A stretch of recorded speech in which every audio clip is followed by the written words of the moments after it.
Carmen, o SOS Corpo pelo convite. Para mim, representando meu voto será feminista, mas também um conjunto de formulações que a gente vem fazendo. Prazer imenso estar nessa roda, conversa, estou te conhecendo aqui. Piedade, que eu tenho feito umas dobradinhas bem bacanas com ela, então faz de conta que ela está presente. Eu acho muito importante a gente pensar nessa reflexão que a gente está fazendo aqui, nesse momento rico de pensar cenário, de pensar contexto, de pensar futuro a partir do passado, porque não é o que a maioria da população está fazendo. Então, quando a gente pensa num espaço como esse, que a gente partilha reflexões e a gente ouve o outro e pensa e reflete, vai crescendo, vai pensando, vai olhando por todo ângulo, a população, a maioria da população que não está organizada, que não tem tempo, as pessoas que não estão pensando formalmente, né, sentando no espaço para pensar, seja porque não tem interesse, seja porque estão num trabalho precarizado, mal remunerado, humilhante, que não dá para pensar, que não tem tempo, que é dormir, acordar para trabalhar e voltar para casa para dormir, seja porque está desempregado, desempregada e a única coisa que dá para pensar é o que vai comer de noite, enfim. Essas pessoas não estão com tempo para debater, e essas pessoas são a maioria da população, mas elas estão se informando. Acho que essa é uma grande questão e é o primeiro ponto. As pessoas estão se informando com notícias mentirosas, com informações manipuladas, com informações que distorcem a realidade, justamente para que o que se vive não pareça ser responsabilidade do Estado, de uma gestão e de um reflexo institucional. As pessoas estão se informando por uma base que vem com o selo da família, que vem com o selo do amigo, mas que são informações completamente deturpadas. E essas informações vão formando. Não é que ninguém está pensando sim, mas está pensando com uma base de dados que é mentirosa, que é uma base real, que distancia as pessoas do mundo institucional, porque essas pessoas são a base da pirâmide. As mulheres sustentam esse país, as mulheres negras estão na base da pirâmide. No jornalismo a gente tem uma técnica que para escrever uma notícia, a gente inverte a pirâmide no sentido de que o mais importante deve vir primeiro e não o contrário.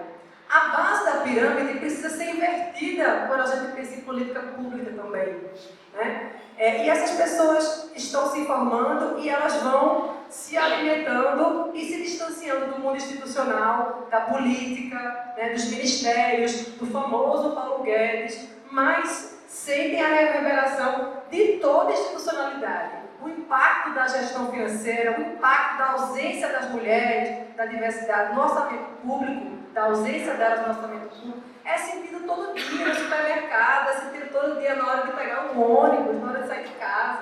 O impacto de toda a institucionalidade está sendo vivido cotidianamente, mas as pessoas não são convidadas a pensar porque a gente não está no poder. Então essa é a primeira coisa que a gente precisa reorganizar essa narrativa, aterrissar o discurso para o cotidiano das pessoas, trocar ideias mais olho no olho. Isso é um desafio que a nossa esquerda precisa fazer, porque a gente vive de punho cerrado com o Bolsonaro genocida e isso não comunica nada. Então é um desafio de se colocar para a escuta, para o diálogo, para tentar fazer com que as informações distorcidas mentirosas elas possam ser reorganizadas na cabeça das pessoas a partir da vivência. Porque fake news existe desde que o mundo é mundo. A mídia deturpou todo o processo de 2018, deturpou o impedimento de Dilma, deturpou todo o cenário eleitoral. Isso é mentira. A mídia mentiu cotidianamente, todo mundo foi levado a acreditar numa realidade que não existia, numa realidade que era mentirosa. Então, o que acontece agora são fake news, são notícias mentirosas que são orquestradas e são cada vez mais estruturadas. E uma delas, que não está no card, né, que não está numa margem que a gente recebe, é de que as mulheres são minoria.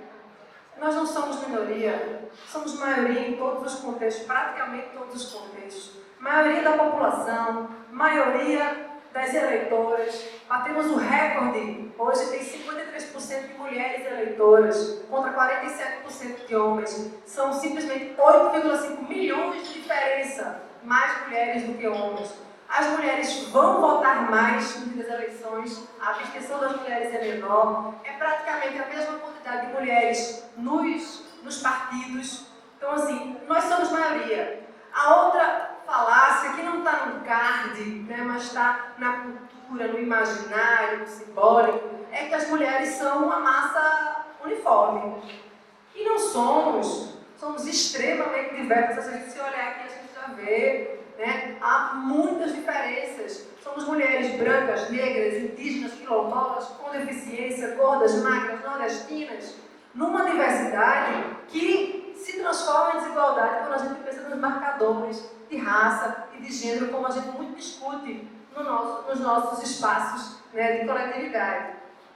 Esses marcadores, que são estruturais, eles são sistêmicos.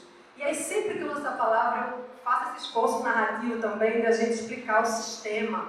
O que é sistema, né, quando a gente fala que são desigualdades sistêmicas?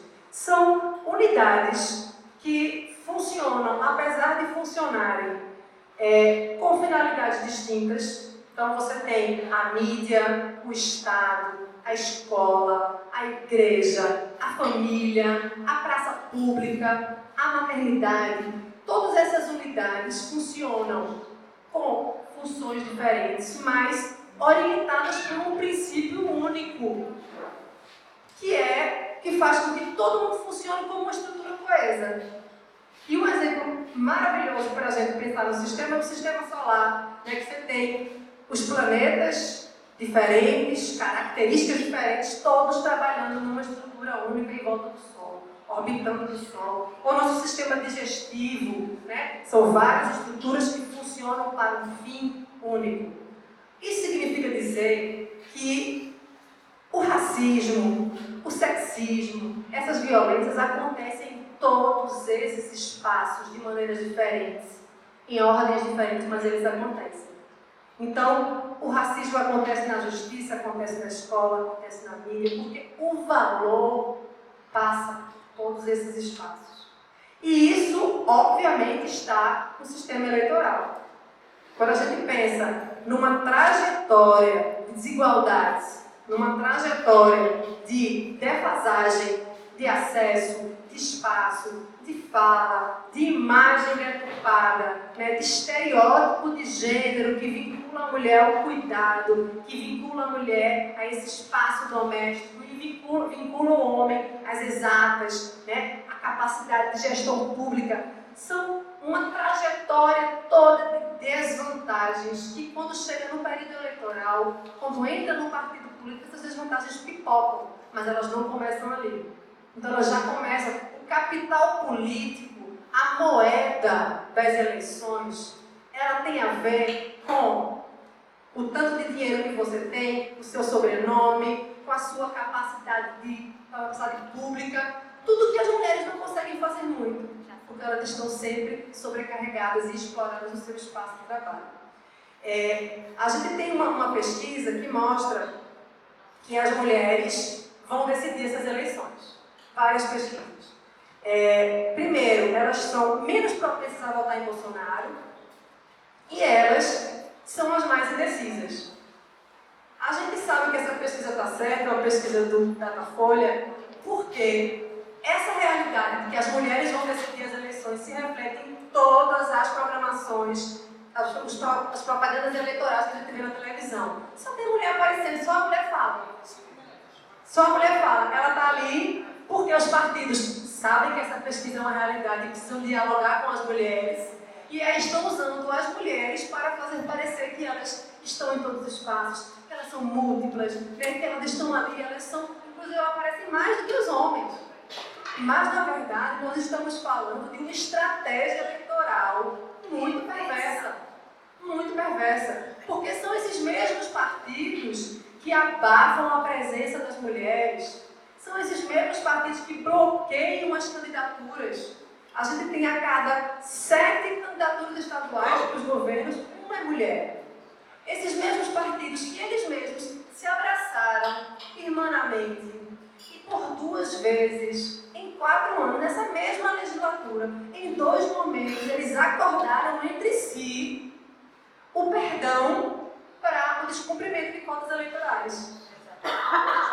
Então, veja, eles que fazem os acordos para perdoar o básico, para perdoar uma infração básica, que significa o mínimo de um triângulo que revolucionou a nossa eleição de 2018, que é visibilidade, dinheiro e presença, que é o 30% de candidaturas, no mínimo, 30% de distribuição de financiamento público, com proporcionalidade de raça e gênero, e 30% de tempo de rádio e TV. Quando essa combinação, pela primeira vez, foi orquestrada, as mulheres passaram, a gente tem até vergonha de dizer que é um número histórico, mas passaram de 10% para 15%. Olhando ao inverso, 85% do parlamento é masculino.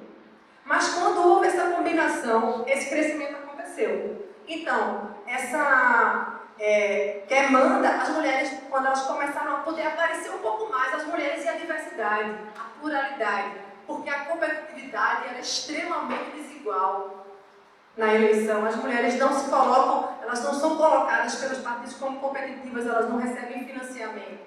Mas à medida que elas apareceram um pouco mais, esse número mudou. E aí qual foi o reflexo? E isso vai se refletir muito nas eleições desse ano. Qual foi a primeira reação? Vão às candidaturas laranja, o abafamento da distribuição do financiamento. Eu não te dou dinheiro, eu te dou santinho, eu te dou um dinheiro na véspera da eleição, eu te dou um dinheiro para tu devolver para o fulano. Né? Então, uma orquestração para que o financiamento público fosse direcionado ainda aos homens. A gente tem, não sei se vai dar tempo, mas pode ser depois, algumas mudanças nas regras eleitorais. Pronto, algumas mudanças nas regras eleitorais que vão também impactar nas eleições desse ano. E que também tem a ver com essa projeção das mulheres apenas nas imagens da TV. Porque a vida real de quem está no partido, e a gente tem aqui pré-candidatas, a deputada, a senadora, que sabem como a vida dura ali dentro. Algumas mudanças podem impactar positivamente. No ano passado, a gente teve um debate sangrento sobre a reforma eleitoral, em que muitos direitos estavam para serem retirados, mas a sociedade civil, as mulheres organizadas, cada vez mais qualificadas nessa disputa, conseguiram reverter.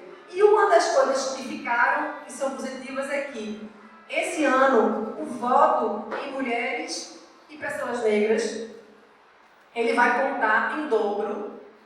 Não na sua urna, cada pessoa vota, vai receber um voto, mas vai contar em dobro para fins de cálculo do fundo eleitoral. Significando dizer que, se os partidos investirem nas mulheres para elas se tornarem competitivas, eles vão ganhar mais dinheiro. Essa é a linguagem do mercado. Né? Especialmente nas mulheres negras. Especialmente nas mulheres negras. Quais são os 2 agravantes? Não é concomitante. Então, por exemplo, uma mulher negra não conta 2 vezes. Ela vai ser em dobro.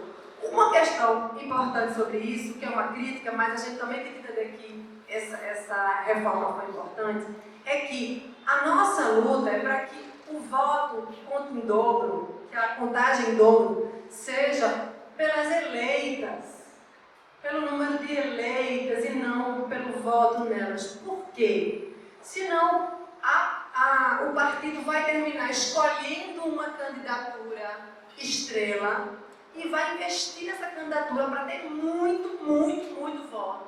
E o voto contar em dobro para fins de financiamento no próximo ano.